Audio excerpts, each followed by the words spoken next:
Believe it or not, the NFL draft is less than a month away. The Philadelphia Eagles offseason, it's gone kind of quickly. That's what happens when you win a Super Bowl. So something new we're going to try out here on the Bitter Birds. Over the next couple weeks, Brendan Albert and I, we're going to take a look at a plethora of different prospects, guys that the Eagles might be interested in drafting. And the first guy we're going to look at today is none other than Boise State linebacker Leighton Vander Esch. Brendan Albert is here. I am Adrian Fedke. I can't wait, pal. This is going to be a lot of fun. I love this stuff. I mean, this is really what has me most excited because when you're the 32nd pick and you don't have a lot of draft capital like the Eagles do, it's not like you're going to see the Eagles really trade up this year. So what we're going to try to do here, guys, is we're going to try to give you multiple options that possibly could be there at 32. And then me and Adrian can kind of talk about what the odds of them being there is. Yeah. And obviously, if you guys have been watching my videos, I've been very high on Vander Esch. I like his potential. And the first thing that pops out is his instincts and how instinctual he is. He might be the most instinctive linebacker in the draft, actually. And he makes a lot of great plays in the running game. And also another thing, he can drop back in that zone. So if you're looking at fit, he fits what the Eagles like to do. Because some of these other linebackers, there's more like blitzing types. Well, Jim Schwartz doesn't ask his linebackers to blitz a lot. He wants more coverage guys. So Vander Esch, if he's available there at 32, he would fit the Eagles perfectly. 100% right, Adrian. He would be a no-brainer fit. I mean, he's a great coverage linebacker, so he would be a really nice addition there. I don't think he'll be there personally at 32. I think he's probably closer to a top 25 level talent, and there's not a lot of linebackers this year, so I think he probably goes earlier. I think a team like the Los Angeles Rams, if he's sitting there, he's going to go to Los Angeles. I think there's several teams before the Eagles, and as I mentioned, the Eagles don't have the draft capital to trade up and get a guy this year. Yeah. So we're going to get into it. The film, strengths and weaknesses. We're going to show you guys kind of what he's capable of doing. Brendan, what do you think about some of his strengths and weaknesses? What does he possess? Well, let's talk about the strengths here first. Dude flies like a missile, does a great job with being able to read and fire his gun and get right to his gap, and it plays fantastic in coverage. I think he's one of the best coverage linebackers behind Roquan Smith in this year's draft. The negatives, I don't think he's an elite level tackler, which is a pretty big red flag for linebackers because you're supposed to be the best tackler on the field. I certainly think he's good enough, but I don't think he's consistent enough at being an elite level tackler. I still think he's a first round pick. I still think he's a top 25 pick. But of course, just like any player, unless you're the number one pick in the draft, there's going to be some holes in your game. Yeah, and something else that I noticed on tape, he likes to lean in with that shoulder when he takes on a blocker. That might work at the Mountain West Conference level, but in the NFL, he's going to have to learn how to use his hands a little bit more. Absolutely. You know, it's one of those things where you can be the biggest, baddest dude in a non-Power 5 conference, but when you come to the league, you have to either be a freak athlete to get so low or you're going to get pushed around here. So first play we're going to look at, this is against BYU, I believe. Yep. And you just see the instincts and the way that he can fly around right on this opening play. So he shoots into the backfield, and he gets a tackle for loss. And we're going to see Vander Esch is lined up here right pretty much at the bottom of the Mountain West logo there. So what I want you guys to kind of look at is look how quickly he diagnoses this play. So you're going to see a pull situation from the offensive line, and dude's just going to fly like a missile. To get an idea of why he's a first-round pick versus other guys who are, potential NFL draft, look how quick he is to react while his other linebacker is a little bit slow to the party. Vander Esch does a fantastic job of getting downhill and being able to make a tackle for loss. Awesome job here of showing that anticipation and being able to see his quickness to read the play. All right, and I'm going to go fast time, just regular time right here, just to show you guys how quickly he's in the backfield here. He shoots like a missile. He does. He does a great job. Reads guard, pull, boom, I'm in the backfield now. I'm filling my gap, and I'm playing chase. Awesome job here. All right. Second play. Oh, this is a play he drops back in coverage. Yep. Now we're playing BYU. I think the first game was actually Virginia. So this is a great example here of him doing a good job of getting depth while still feeling out where the receivers are. So you see him here. He's going to be lined up right in the hash as if he's blitzing. Now he's going to bail, and he's going to bail, and he's going to get right underneath and then do what we call a center field turn in baseball. He's going to center field turn underneath that tight end, and that ball's right in his lap. Yeah, you know what? This probably wasn't a great ball to throw, but you have to be a very athletic linebacker to be able to make a center field turn in the middle of the field. Those center field turns, you see that more with the safety. You don't see a lot of linebackers doing that. So if you're making center field's turn, it shows good flexibility in your hips, and it shows great awareness of getting around and making sure that you're still on balance. It's a small thing here, guys, but this is why he's able to make the play. Oh, if you guys want to see some Leighton Vander Esch tape, watch this Las Vegas Bowl against Oregon. He was everywhere on the field in this game. And on this play, he's blitzing, he sidesteps the running back, and he gets the sack. He's also a very good blitzer, too. Put on a show here against Oregon. You know what? All Boise State put on a show against Oregon at Las Vegas Bowl. So, Adrian, you're 100% right. If you guys want to watch some tape of him, this is the game to do it. So you're going to see here that he started off with an empty set and they motion into the backfield. So Vander Esch comes back into the box. Now he pretty much knows, hey, if this back stays, I'm coming. So he sees, okay, back stays, just awesome athleticism to be able to not only hurdle the offensive blocker, but still be able to keep his balance. Just an unbelievable play there. Yeah. Oh, this is okay. So they're showing the replay of this again. I should have cut that out. Okay. But here you go. You could just here's more fast speed, and bam, right into the backfield. Look at that. See, you see the close up there. Just sidestep. Oops. All right. So this here, this is a 3rd and 1. He leans in with the shoulder, and okay, actually. All right, so I guess, oh, this is the question. All right, so I read my notes wrong. Now, we see the shoulder lean here. Is this something that's going to work consistently at the next level if he's going to be doing this? Not consistently, and this is one of those things. It's great that he has this move in his tool belt, but it's not a consistent move you want. You want to be able to attack blockers with your hands and be able to help steer them and get full arm extension to be able to shed the blocker. Now, Vander Esch is a very, very athletic linebacker, so he's able to dip and rip and get underneath that, and that's helpful, but you're not going to be able to do that every single time, especially in the run game, because if you try to dip and rip and it's a run play, it's a draw play, that lineman's just going to say, hey, I'm just going to take you where you want to go, and now the running back has a two-way go because you aren't holding the point, which is what we mean when we say getting your arms extension and blocking out that offensive lineman. So, Adrian, if you play it here, you guys will see exactly what I'm talking about by showing his athleticism here, which is good, but he does this too consistently.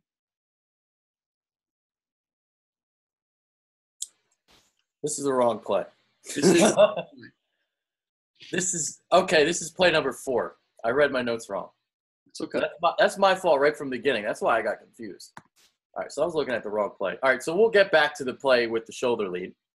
And we'll talk about this. So as we saw, this was another play where he dropped back in coverage, and he had a near interception here. So you want to talk about this, and then we'll get to the other one? As I talked about, he's a great coverage linebacker. Like most linebackers, they're playing low hole. They're playing, pretty much right over the center and taking away any type of crossing routes. Very, very good coverage linebacker here, and this is a great example of it. Yeah. So we'll see this play again. So he's reading the play action fake. He's dropping back, and he's reading that all the way. Almost picks up the interception there. Yeah. All right, so next play is the shoulder lead. There we go. The next play. See, we're trying something new here. It's a little bit different. We're working on it. A bit of a rookie mistake there, like Gabe Kapler yesterday. Let's get through this. All right, here we go. So another play in the Las Vegas Bowl. Yeah. Pretty tight to the box here. 3rd and 1, obvious run situation. Nice job of dipping and ripping underneath it and being able to get downhill. Now, he's able to do this type of stuff, especially if the ball is run laterally to him and he's in the chase position. But he still tries to make these plays when the ball is run right at him versus attacking the block, which is not something I really love. So you see here, great athleticism, getting low, getting that right shoulder and arm underneath the oncoming blocker, getting down the line and being able to make the lunge tackle here in the pile. But again, not something you want to see consistently. Get a second and 10 here play, Adrian, now. I'm pretty sure this is the play where it's a swing pass in the right flat, and he just shoots like a missile and brings down the ball carrier.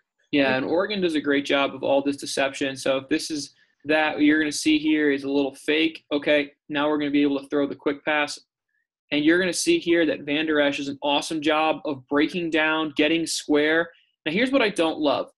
He gets a little bit low than we would like. So Adrian, let's go back and play this at full speed or regular speed again that you're showing right now. Yeah.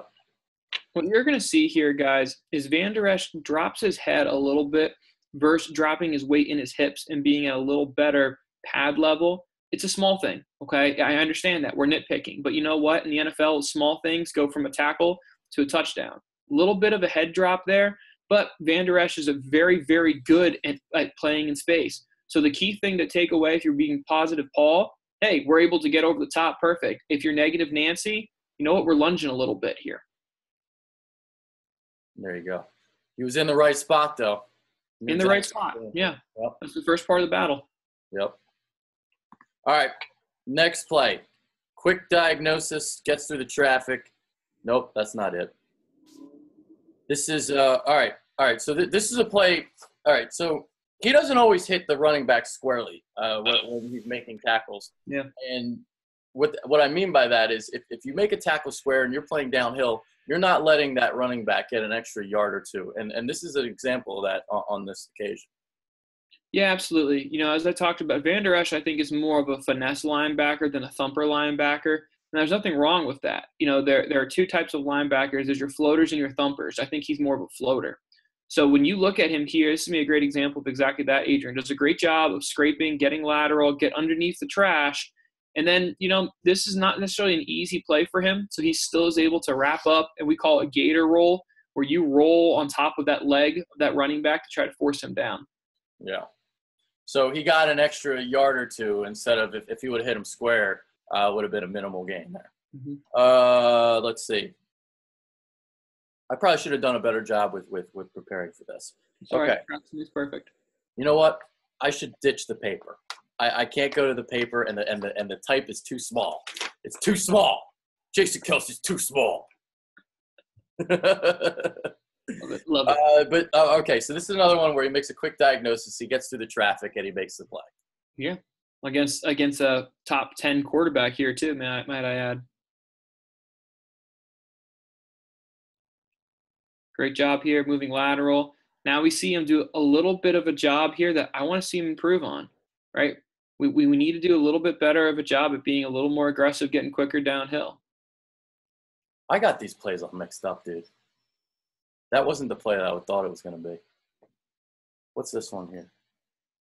Playing in coverage here, getting back to the middle of the field, being able to pick this off. This is a good example here of just being able to play vision. Now, Adrian, if we go back to the start of this play.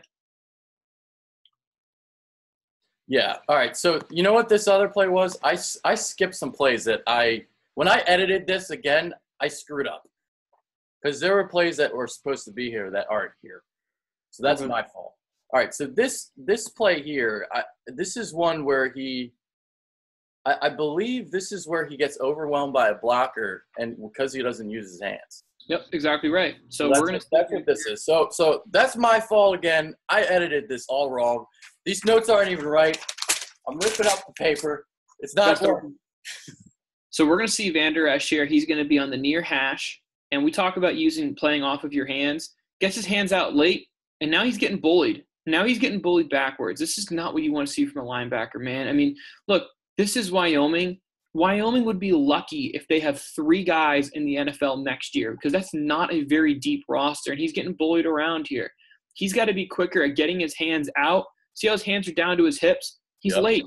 Your hands are late. Now we're going to get bullied around. So when I talked about him being more of a floater, not a thumper, this is a big red flag concern for me. So if your team plays in the 3-4 and you know, hey, we're going to have uncovered guards a lot of times who are going to be able to get to him, Vander Esch isn't a great fit. Fortunately for the Eagles, 4-3 team, you're going to have a lot of big boys up front where he can float. Fantastic fit. All right, so this play here, if I remember correctly, since I now not have notes, they have been ripped up. He makes an interception, I believe, another drop back in coverage. Yep. And what we're going to see here, guys, is you're going to see a simple rule for any type of defensive players. If the inside receiver runs out, an outside receiver probably is running in. And this is simple because colleges and NFL teams, they're not going to put 5 receivers on the same 4 yards of field. They're going to try to space them out. So what you're going to see here is when Adrian flips play, we're going to see this receiver up here towards the top. He's going to run an out route. And that's going to cause Vander Esch to be able to drop more to the middle of the field. So he reads out. So now what does he do? He flips his hips, and he gets more to the middle of the field. Well, the ball's coming right there, and it's hitting him right in the hands. And there's a pick. So you see that high football IQ on display. Yep, absolutely. And his instincts in coverage. Absolutely. I think about, like I go back to the Baltimore Ravens. They're a great example. The Ravens always played with a floater and a thumper, no linebacker. So the thumper was Bart Scott. Bart Scott, his job was to take on the blocks, take on the fullbacks, do all the non-exciting stuff and be the physical backer, while Ray Lewis was the floater. He was the guy to play in coverage, the guy to play over the top, the guy to be able to make most of the tackles. And that's really what Vander Esch's game is more modeled after. If you're going to ask Vander Esch to play in a 3-4 and attack guards and fullbacks and tight ends, I'm not sure he's going to be super successful. 4-3 teams, I think that's a great spot for him to play, though. Yeah. And here we'll see it again. So he's reading that slot receiver. He's going outside. Open the hips and get back to the middle of the field now. Bam. Oh, that's beautiful. It really is. It is. So there we go. That's our first film study. It didn't go perfect. We're going to get better at this as time goes on. I freaking butchered that. Hey, practice makes perfect, guys, so just stick with us. I promise you we'll get better as the more of them go on. Vander Esch, as I mentioned, I think he's a top 25 player. I think he's a fantastic fit in Philadelphia. Unfortunately, I don't think he's going to get there. There's 2 big reasons. 1, I think he's a little bit better than the 32nd player overall. And 2, there's really only a handful of linebackers that are really great first-round picks this year. So what happens, the supply and the demand are 2 separate conversations. So now they're going to potentially get overdrafted.